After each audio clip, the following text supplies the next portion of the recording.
evening, everyone. My name is Rishi. And my name is Kabir, and we're going to be talking about joy today.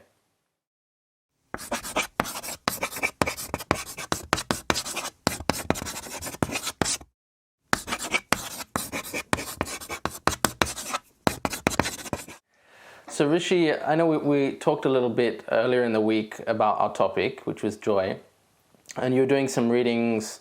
You're looking at some sort of some of the literature, I guess psychology literature, and sort of overall looking at the different views, philosophical views, whether that's from the Western perspective or the Eastern perspective.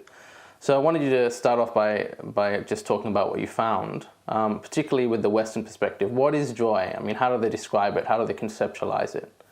Yeah. And I guess that's a really good question, Kabir, because I guess in my everyday work, I spend a lot of time working with senior leadership of organizations, helping them design their culture change and behavioral change journeys. And in that, we don't really talk about joy a lot. So to actually talk about joy in this webinar, I had to go up and do some research. And we had to look at what is it that literature actually talks about joy. So I guess one of the things that I found quite interesting is that the science and the published literature didn't have a consistent definition on what joy was. And they were trying to look at happiness as a relative concept. The dictionary talked about extreme happiness as one of the ways of describing joy. So there wasn't a consistent definition of what joy was. And not only that, but there was very little research done on what actually joy was. So that's one thing I found really interesting. So I guess looking at the Western perspective of joy, and very much comes from our language, some of the psychologists suggest that joy is an adaptive function, right? Something that helps us stay motivated to help achieve goals in life. And I guess it's a way to help us improve our mood, to come into a positive frame of mind. But where science struggled was to really differentiate joy from happiness. Yeah, that's fascinating. I think it's telling that we have a culture that really ignores joy almost, and we have this obsession with happiness. There's 1,001 self-help books about how you can achieve maximum happiness. I think in the American Constitution, it's somewhere written, the pursuit of happiness is some sort of right, that we all have. And I think maybe, there's obviously a conceptual problem, but also the idea of joy, I think, is largely married up with contentment. And if we start to tell people, you should be content, what does that do to our society, which is a consumer society, which is saying, you deserve to be happy, so therefore here's X thing and Y thing and this product and that product that's going to make you happy. So I think it's interesting, and maybe a sign that our culture is a little bit immature, that we're not willing to talk about joy enough, even though I think unconsciously that's what we're all seeking. Even when a lot of us say we want to be happy, what we're actually saying is we want to be content, we want to be joyful with what we have. But as long as we keep pursuing the next thing and the next thing, you get one thing and you're happy momentarily, and then you're sort of unhappy. And there's this beautiful talk, which we're going to play for our audience later on, where Shri Mataji talks about the two sides, the opposites of happiness and unhappiness. And I guess someone like Jung might call it the shadow, but the fact that these are dualities, and therefore they're not necessarily a wise thing to pursue, just happiness, because then tomorrow you'll be really unhappy. But the other thing is, how much of happiness is just our ego fulfillment, Like, I want to be the boss of this company, or I want to have a Ferrari. And yes, you're happy, but are you satisfying what's truly you, or is it just your ego that's being satisfied? Yep. Yeah, and I think that's a really interesting topic, right? Because we all know that our ego is generated by our thoughts. It is when we start to believe that we are our thoughts, and our thinking gets in the way. And that sort of coincides with some of the scientific expectations of joy. So a couple of the research papers that I came across, they actually looked at joy as a combination of feeling as well as thinking. And it's interesting to see that the Western society that we live in really looks at joy as a part of our thought process and sort of doesn't focus as much on what's happening inside our heart, but really focus more on what's happening in our brain when it tries to conceptualize the emotion of joy. Well, I think that the Western mindset is very much about the thoughts. I think, therefore I am, this Descartesian idea. So I think, as you said, they really struggle with this idea of us having anything that's unconnected to our thoughts, because they're so attached to our thoughts being our primary identity. But if you look at traditional cultures and indigenous cultures, they talk about intelligence of the heart. Or, even in the Western language, we have, gut feelings, or that someone's spoken from their heart. We have this, there is an understanding that there's something that's not just sort of mental projections and tied to thoughts. There's something about the human experience and the emotional dimensions, the spiritual dimensions that are beyond thought. But I think, especially the Western scientific model, really struggles with anything that doesn't involve thought, and thinking. Yeah. So Kabir, I believe we have a short video to play. Yes, so the video, as I mentioned earlier, is a public speech given by Shri Mataji, the founder of Sahaja Yoga. And it's in Sydney, and I think I'm correct, it's about 1986. So we'll play that now, and then we'll continue on with our discussion. All right, brilliant. So let's listen to a short talk of Shri Mataji talking about joy.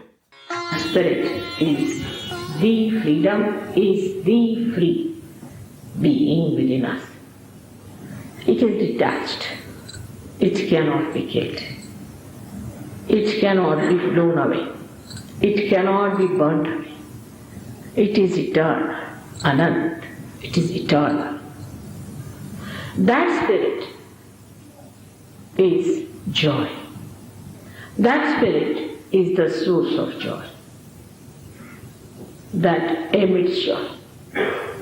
Joy is different from happiness and unhappiness. Ego, when it feels pampered, it feels happy. I like it. This I business is ego pampering. That is not joy, because you like to drink today and tomorrow you don't like to have a headache. It has the double side of I like and I don't like. You like something through your ego, dislike through your super-ego. So it is a one coin, and they have two faces, one is happiness, another is unhappiness. Joy is beyond that. Joy is a drama. Seer is a witness. You see a drama, the double side of I like and I don't like. You just watch it as a drama. You like something and you are seeing it and enjoying it through your mind, dislike something, you are weeping, but you know you are not that. So it is seer, a witness. Your spirit is the witness. And when you become the spirit, you become the witness. You become the witness. For example, you are seeing something through a window. There's something exists in the window, for example. Now you enter inside the room and you see through the window. Your conditioning is like one wave arising in you as a thought which comes from the past. It rises again, another thought comes up and goes in the past. First the past thought is there and then another future thought is there, it disappears. You see the thought rising, but you can't see the disappearing of the thought. In between that is the present. That's the place is established, that present is established when your attention becomes enlightened by the Spirit. Either you think of the future or of the past. But I say now, at this moment, at the present, You cannot stand there because your spirit is not enlightened. Because spirit is the present. When you get your realization, you find that you are not thinking of the future or the past, you are just enjoying. Everything becomes different. The whole life becomes a drama, and the joy out of it starts coming out. And you really enjoy small things here and there. And you really understand how much joy was lost before realization. This is not your mental thing that gives you joy, but the joy pours on you from your head just like this, a cool thing starts pouring down. As some people have a feeling of the tension rising up, it's the same way a cool sort of thing, flow of joy you feel in your whole body pours out. Sometimes this cool breeze that rises in the head also starts becoming like a fountain pouring down that joy. You look at the pictures, for example, see this star of Moses. You see David's star, you see that. When you see that, you can think about it. Or else you just watch this. Watch it and don't think. The joy of the creation of that thing, whole thing, becomes one with you. Like all the creation around, a lake is completely felt in the lake if the lake has no ripples. Completely. In the same way, all that is joy. The Creator, whosoever it may be, has put there. You get the complete joy within yourself because there is no thought. There is no barrier, no condition. The whole thing becomes one with you and you start feeling extremely happy, extremely joyous. A feeling which is indescribable. It is to be just enjoyed, to be felt. Like Kabira was asked, why don't you speak now? So he says in Hindi language, he's one of the terrific poets we had. He says, Jab mast hue fir kya bolte? When I have gone into the nectar of the intoxication of the spirit, now what can I talk? There's no word. No cup can fill this joy. No words can fill this meaning. You better be with me and get it and enjoy yourself. That's all he could say. That's what I say, the narrow vision has closed your eyes to so many things. Even Christ you cannot understand. About Christ is written in Devi Mahatmya, about Mahavishnu. All his life is written. If you can read it, you can find out that before coming on this earth, you will see how he was created, what powers he was given, how he is the Son, and all that is written. But for us, only we think that Bible is the authority. It is. But even to understand that Bible, as I told you to understand Gita, you better get realization. In the same way, to understand that Bible also, you have to get your realization. The one about whom it is described had never been to a school. None of them have been to any school. For the first time in this life, I have learned this English language. I never knew this language in any one of my lives before. Because I knew I'll have to talk to you and I'll have to tell you about spirit in this language.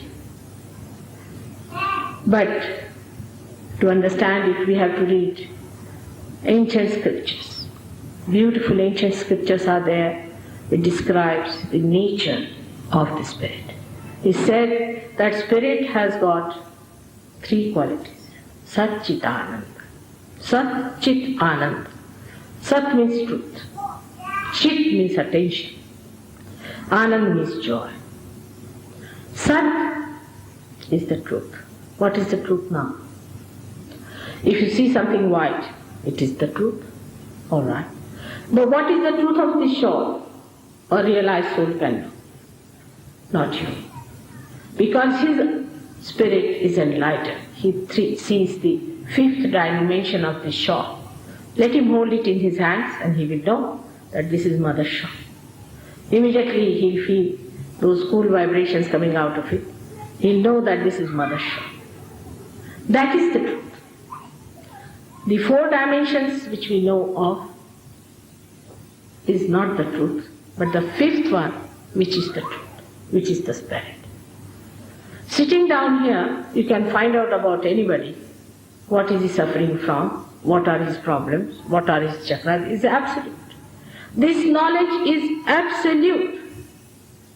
If you have 5 or 10 children who are realized, and if you tie their eyes, and ask them about a patient which he is suffering from, they will all raise their fingers, this, or this, or this, or all of them, whatever may be the case. All of them will raise the same fingers.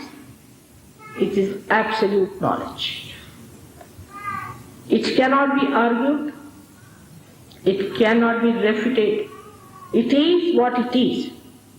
And also, today the man may be having these problems, tomorrow he may not have at all. So then, whatever was there is finished, whatever is today, that's what they are going to tell. So it is the truth. The rest is all, is mithya, is false. So Kabir, there were some very profound words spoken by Shri Mataji, and I guess that sort of aligns to a lot of the Eastern philosophies we come across when we explore what the East believes joy to be. So what's some of your experiences around things you have found from the Eastern philosophy perspective while exploring joy? Well, obviously, the Eastern philosophy is not at all afraid of saying that we have to go beyond, our thoughts. That's the first thing. The other thing is that the Eastern philosophy, joy is really tied to this idea of you becoming your true self, which is your spirit, or the spark of the divine that we all have within us. And all the rest of these things that we have are accumulations. So the Eastern, at least the Vedic idea, anyway, and this idea that Shri Mataji is talking about, is that we can't actually experience joy until we get rid of all these other things we've accumulated, like our ego, fundamentally our ego, and these false ideas, these conditionings, as Shri Mataji calls them. When we remove those and we're the spirit, we're actually in one with the almighty power, and then we feel the joy of creation. And the purpose of the meditation is to be in the present moment. And when you're in the present moment and we have this silencing of our thoughts, that's when we have this process of rejuvenation. We have this process where we're fundamentally in the present moment. And then we're experiencing joy. So we're seeing things, whatever we see, we don't have mental reactions rebounding from them. So the problem with our mental reactions is that it gets in the way. It's a veil, or gets in between us and joy.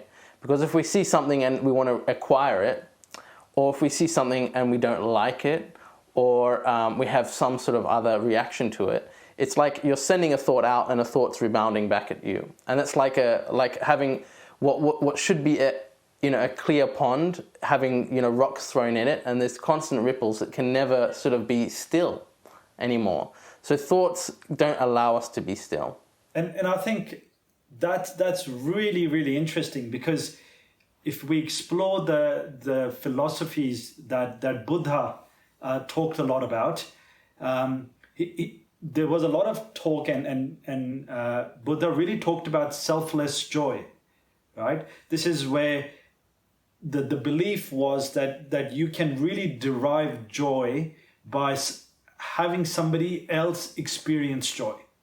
So this is where the experience of joy for yourself was really selfless, and really it wasn't about any personal gain. And I guess a lot of the literature from the time of Buddha really looked at joy as an antidote to envy. All right, so we don't get stuck in the mental projections of the mundane, and we really look to go beyond the mundane and experience joy.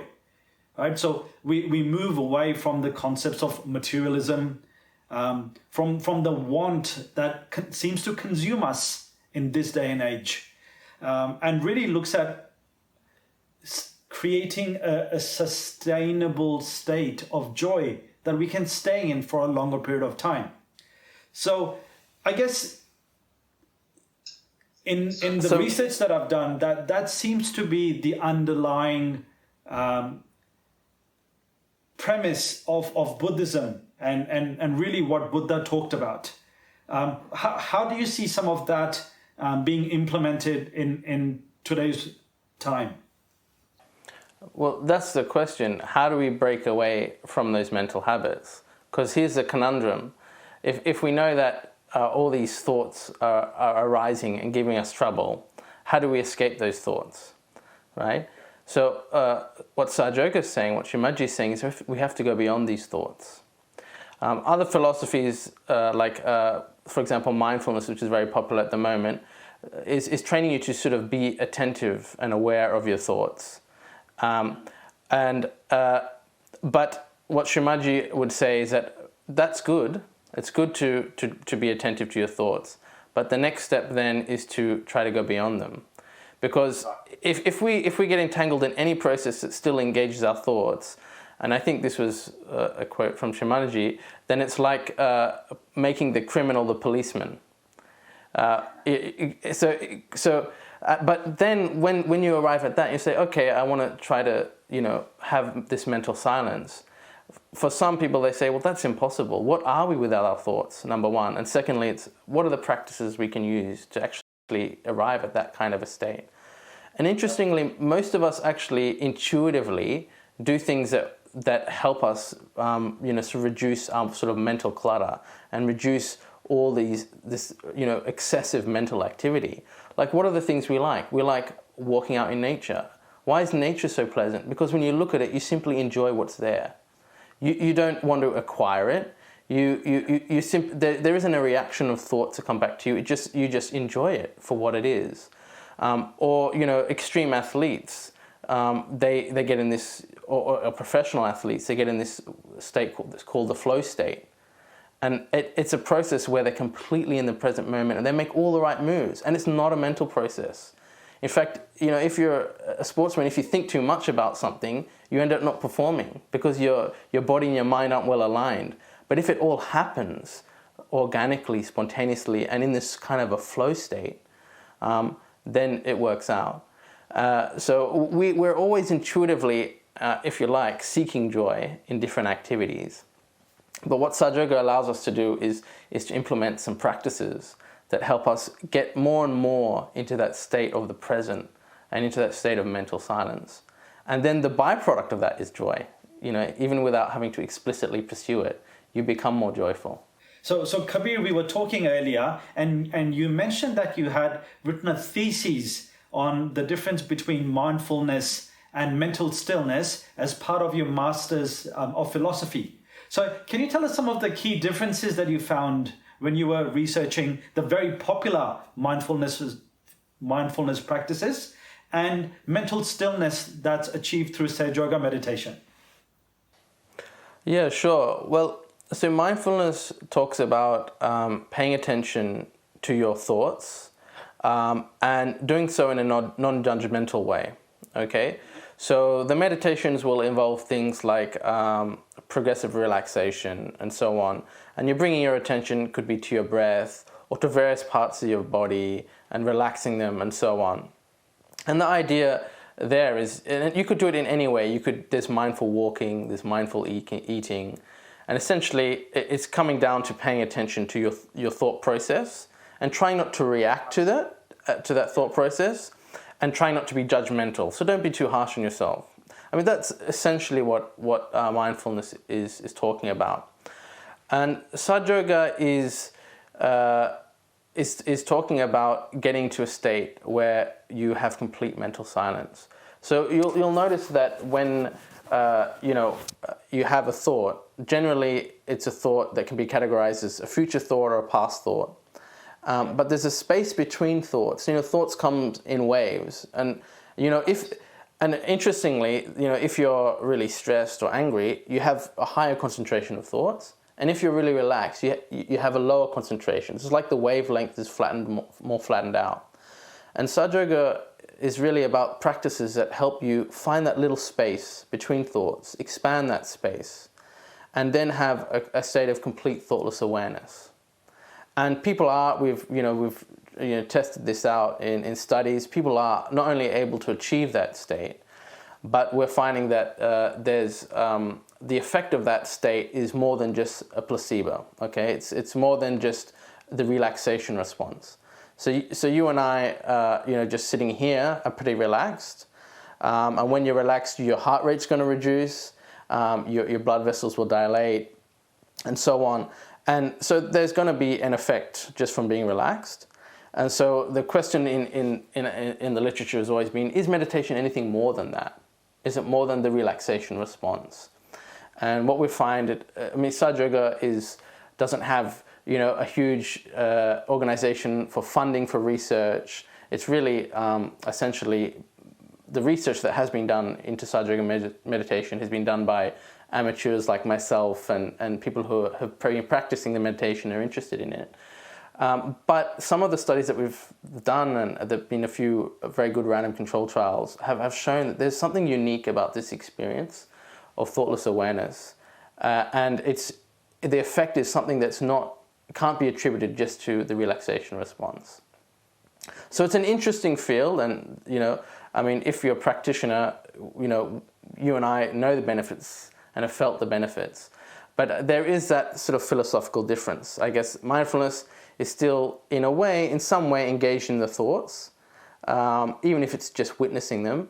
And Sahaja Yoga is saying that's really good to do that. It's a good practice, but one step perhaps further along is maybe to go beyond the thought process. Yeah. So I guess, Kabir, on that note, how about we do a quick meditation exercise and see if we can actually achieve this state of thoughtless awareness?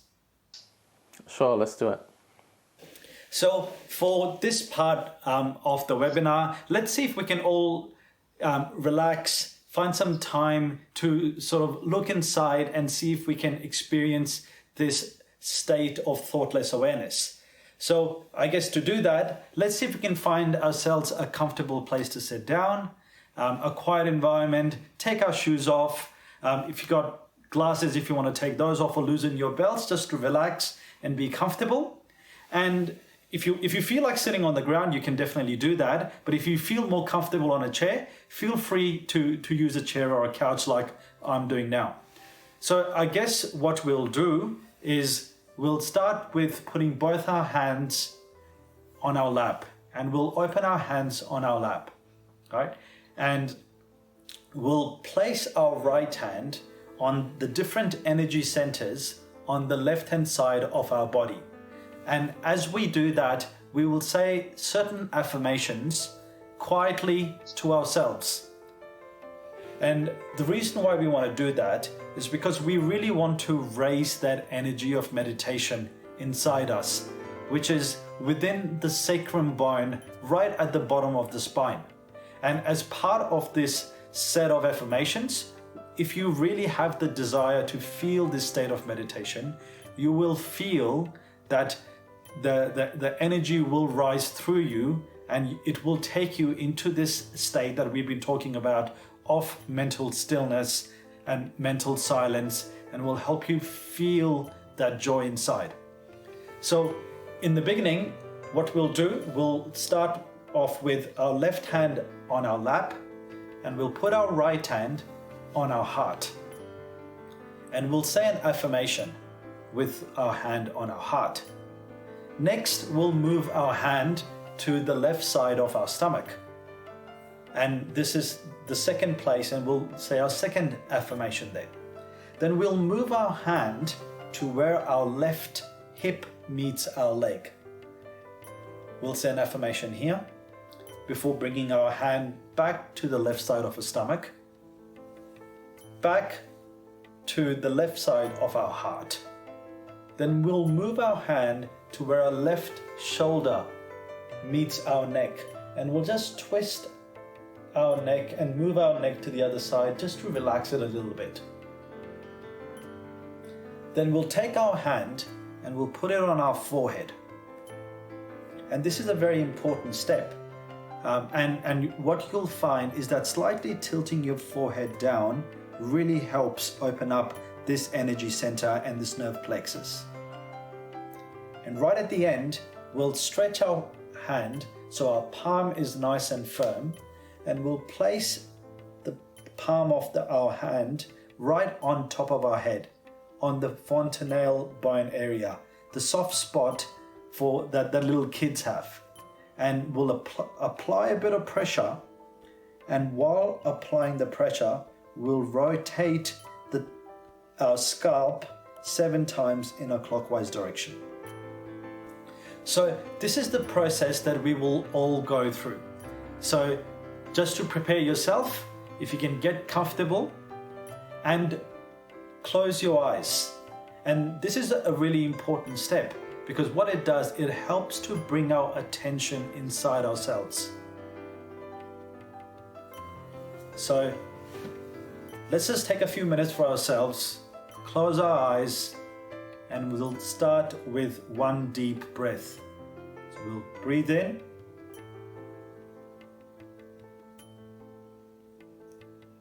And a shallow breathe out.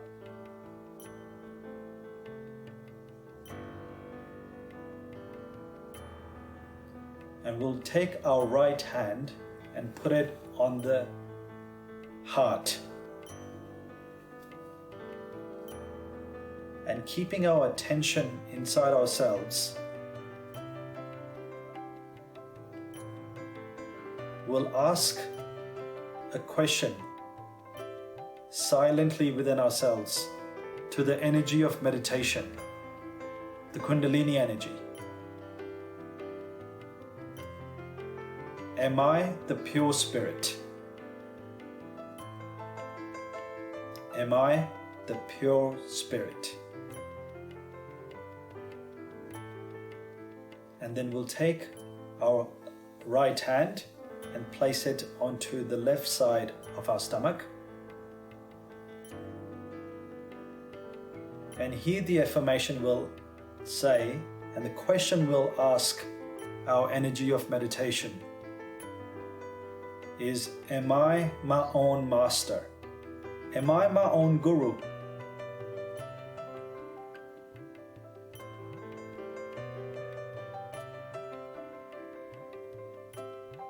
And then we'll take our hand to where our left hip meets our leg.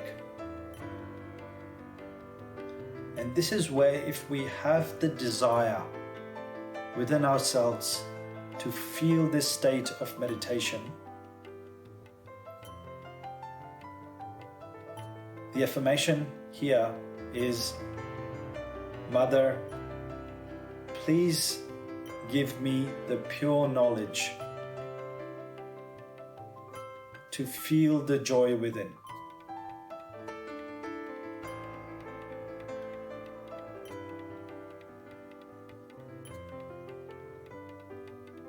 And then we'll take our hand back to the left side of our stomach.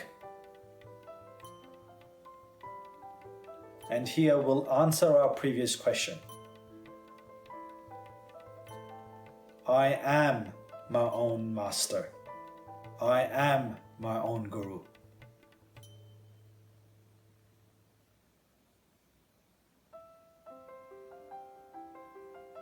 And we'll take our hand back to the left side of our heart. And once again, we will answer our previous question, that I am the spirit. I am not this body. I am not this mind. I'm not this ego. I'm not my conditionings. I am the pure joy. I am the spirit.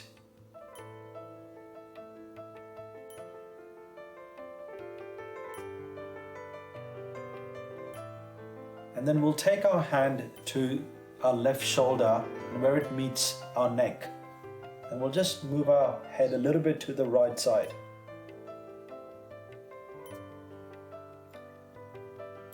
And the affirmation here is, I am not guilty. Because guilt really impacts our ability to feel the joy in our hearts.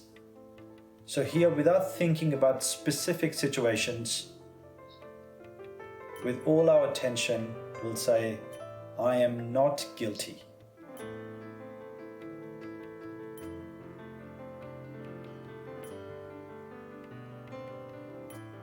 And then we'll take our right hand to our forehead and we'll just squeeze our forehead a little bit, just gently, so you can feel the pressure. Bend your head down a little bit. And the energy center in our forehead really controls our thoughts. And when we don't forgive, our thoughts really start getting the better of us and prevents us from achieving this state of mental silence. So it's really important to say the next affirmation with all our hearts. Mother Kundalini, or the energy of meditation, I forgive everyone. And I forgive myself.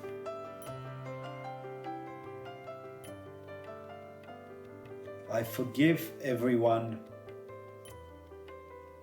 And I forgive myself.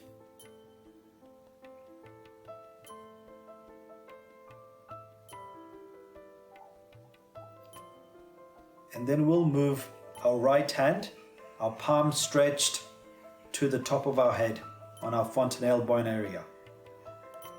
And while applying some pressure, we'll just rotate it in a clockwise direction 7 times. And with each rotation within ourselves, we'll say, Mother Kundalini, which is the loving, caring energy that is rising up from our spine, from our base of the spine, our fontanelle bone area. Mother energy, please give me my self-realization and please help me feel the joy within.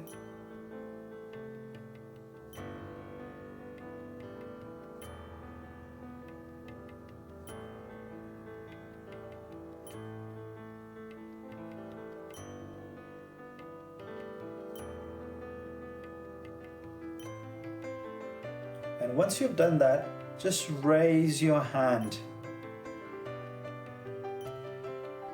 about 2 or 3 inches above your head and see if you can carry your attention from on top of your head where your hand was to where your hand is now, a couple of inches above your head.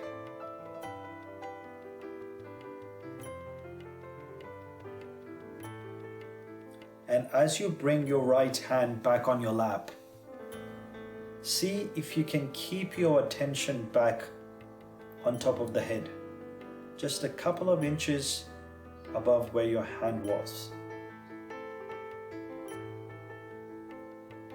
And if you get any thoughts, just ignore them, and they will rise and they will fall and fade away.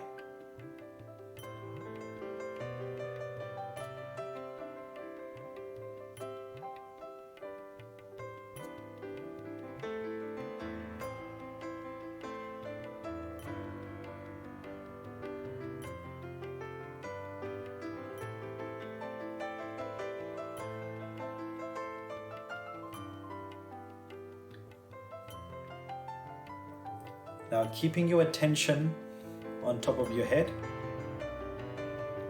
see if you can slowly open your eyes while you keep your attention right on top of the head for the remaining of the webinar.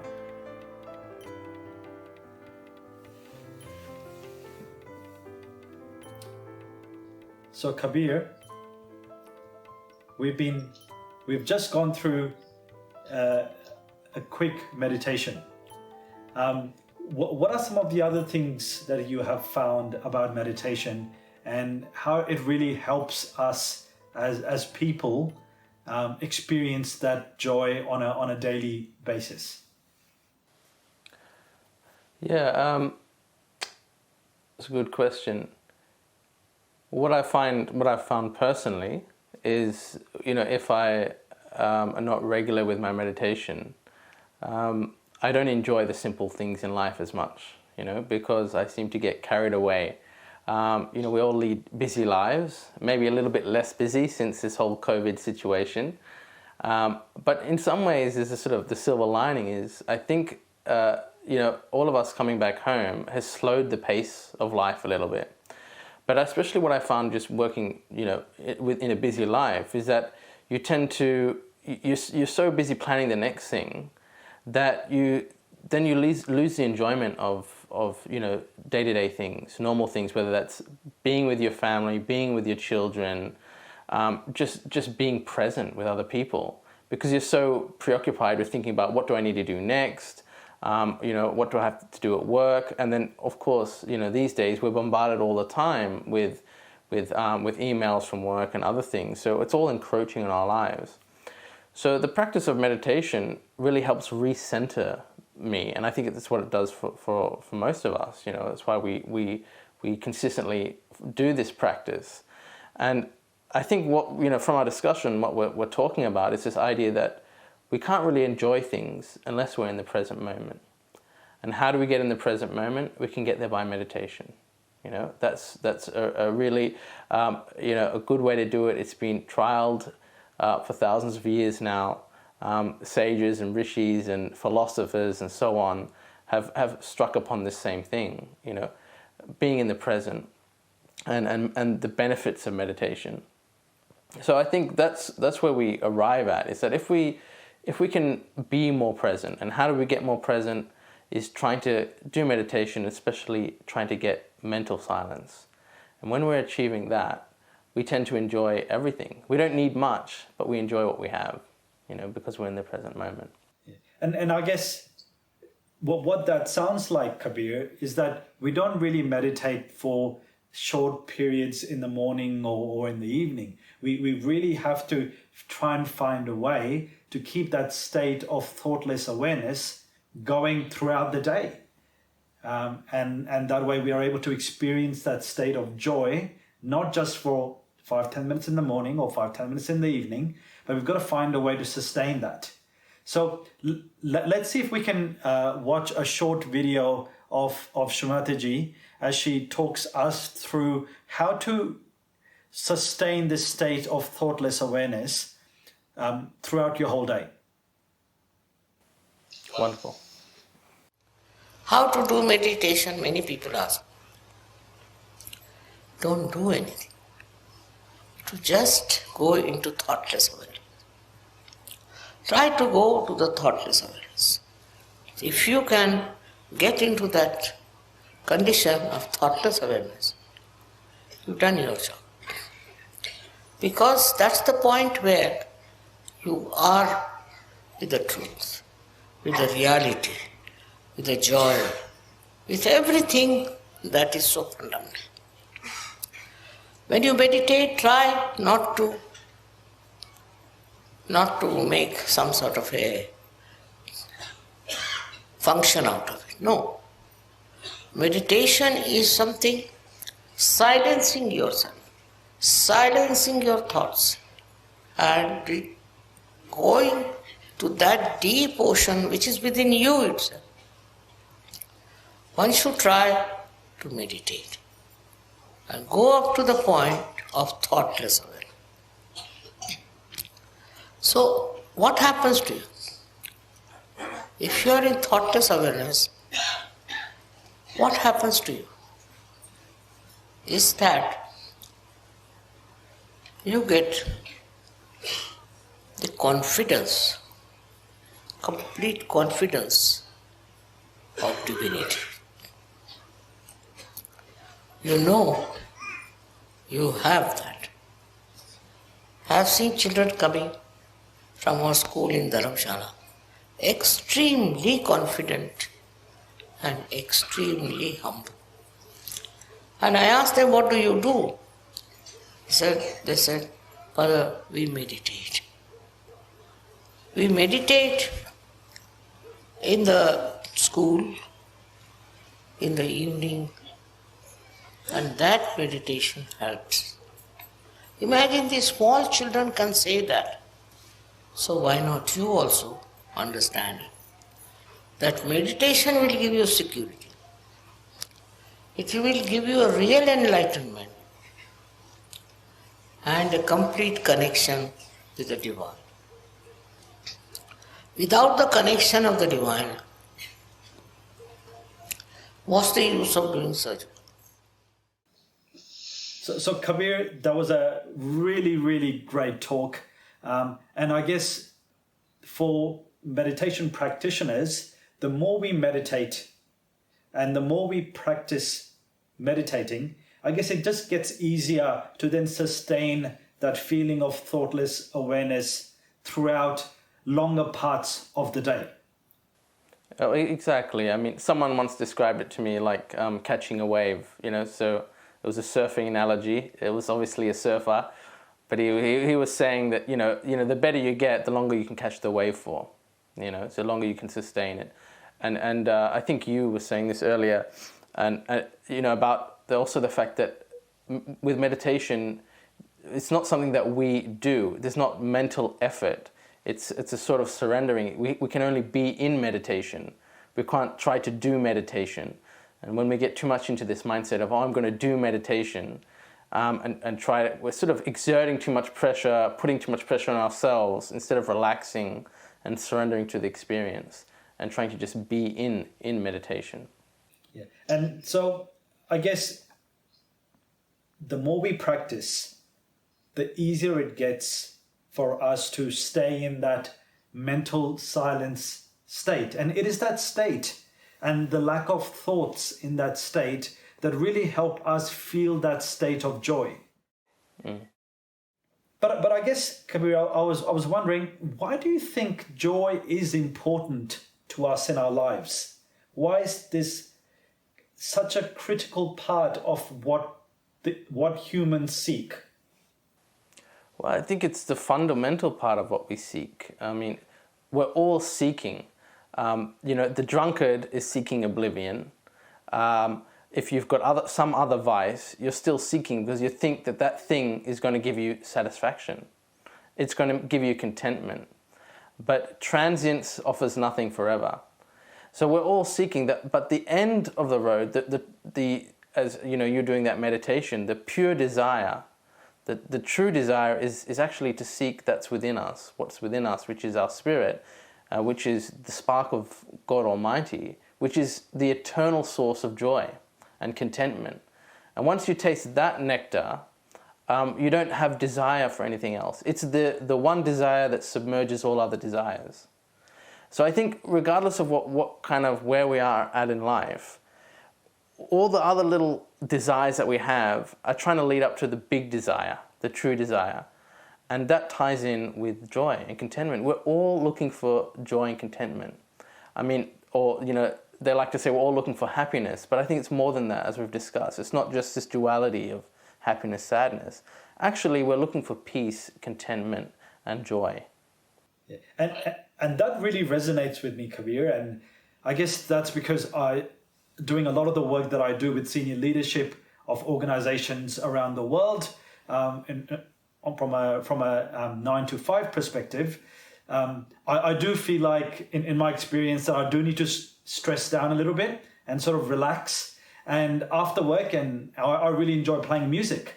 So I play Indian drums, the tablas. And what I find is that playing the drums and playing some music also gives me that feeling of stress relief. It helps me get into that state of mental peace. And I actually get a lot of joy out of being with the arts. Either it be going to the theatre or looking at beautiful paintings. And I personally love to collect art. because sometimes just watching an artist's creation is so satisfying that it really fills your heart with a lot of joy. Oh yeah, I mean, absolutely. And what does music do? I mean, it bypasses our thoughts, doesn't it? We simply enjoy it and we don't react to it. And again, I think that's why you've intuitively found that music is that thing that it connects you to joy, you know, and actually brings you more into the present. You know, that's that's beautiful to hear. I'm not much of a musician myself. I like listening to music, and I totally understand where you're coming from. But if I was to pick up an instrument, I can imagine that would be very meditative for me.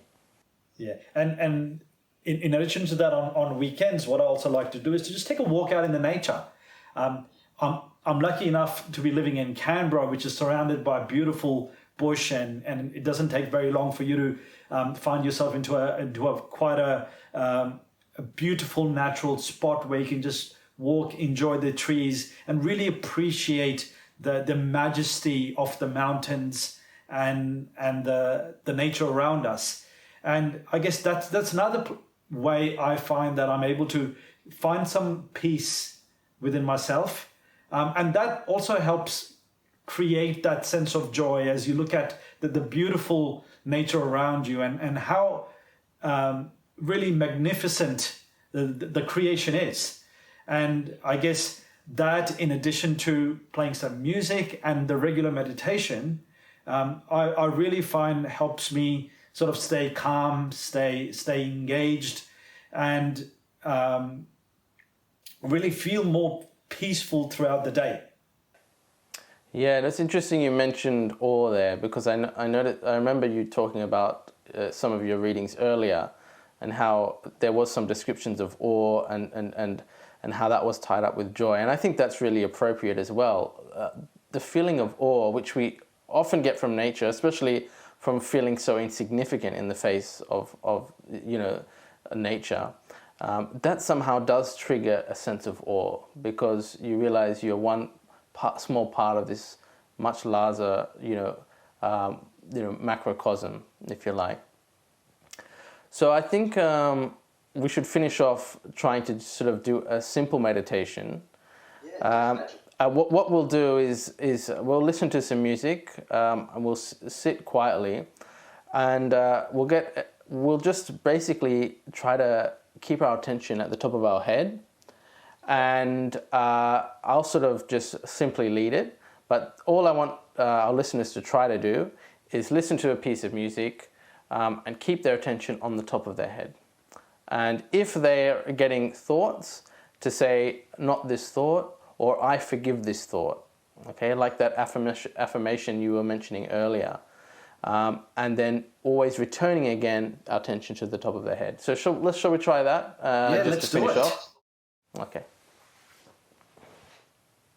Let's all sit comfortably.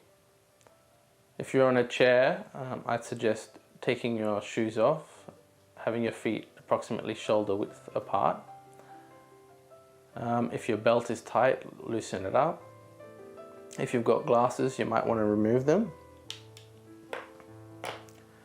So we'll start by having a comfortable posture, trying to keep our back straight. Let's take a few deep breaths. Breathe in through your nose, hold the breath, and then out.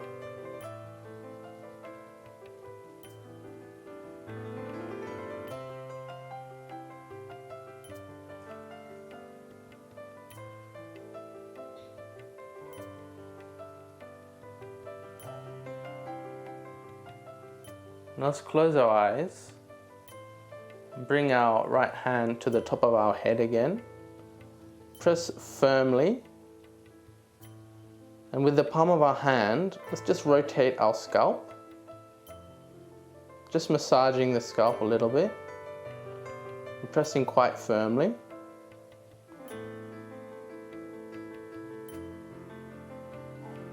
Rotate it around 7 times.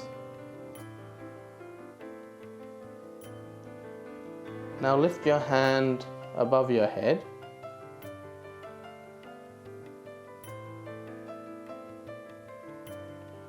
Now let's try to let our attention settle in that space between the top of our head and our hand. And once you feel that your attention is settled there, return your palm to your lap and sit down listening to the music.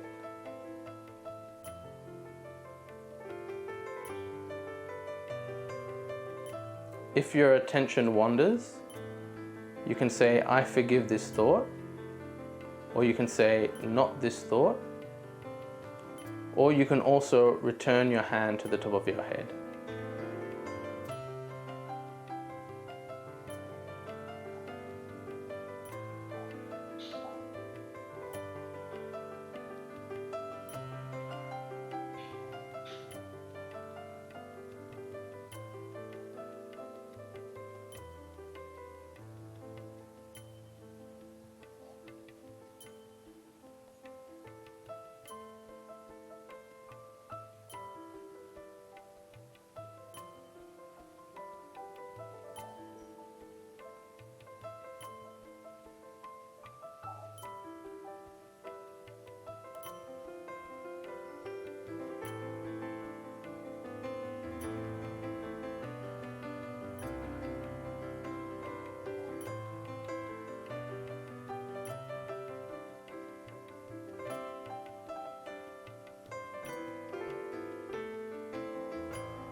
So when you're ready, you can gently open your eyes.